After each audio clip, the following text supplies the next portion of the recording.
avec la crise du nickel, la Calédonie doit absolument trouver de nouveaux débouchés économiques. C'est le défi de OSE, le schéma d'orientation pour le soutien à l'export du gouvernement.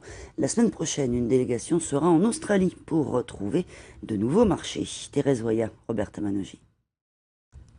8,6 milliards, c'est ce que les exportations hors mines et métallurgie ont rapporté au pays en 2015. Parmi les produits phares, le thon vendu au Japon, les holoturies exportées en Chine, le santal pour le marché français, les chauffe-eau solaires à destination de la Polynésie et des départements d'outre-mer.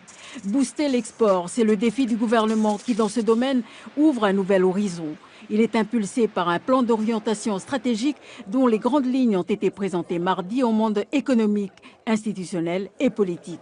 Le statut de la Nouvelle-Calédonie en tant que membre à part entière du Forum des îles du Pacifique, validé le mois dernier à Palikir en Micronésie, y est également pour quelque chose dans cette recherche au niveau régional de nouveaux relais de la croissance. On a discuté au Forum des îles avec le Vanuatu et les Salomon de faire un accord commercial à trois. Alors, ce n'est pas des grands accords internationaux, c'est simplement de voir qu'est-ce qu'on est susceptible les uns et les autres d'exporter et qu'est-ce qu'on peut s'acheter entre nous de manière privilégiée pour élargir notre marché.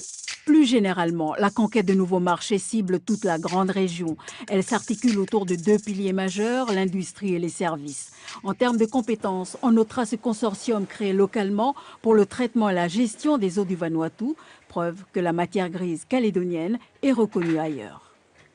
Dans le BTP, dans quasiment tous les secteurs, la gestion de l'eau, dans l'assainissement, et donc c'est des services qui sont très développés, notamment si on se compare aux pays de la Mélanésie. Donc on a une capacité à exporter ces savoir-faire vers ces pays, et donc on voit bien qu'il y a une émulation de la part des entreprises de services d'aller se projeter, d'aller chercher des marchés à l'extérieur.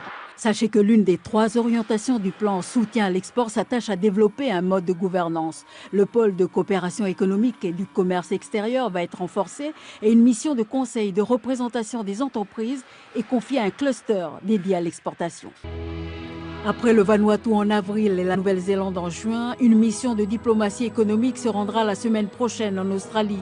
Objectif, favoriser les échanges en matière scolaire, culturelle, sportive et nouer des relations commerciales.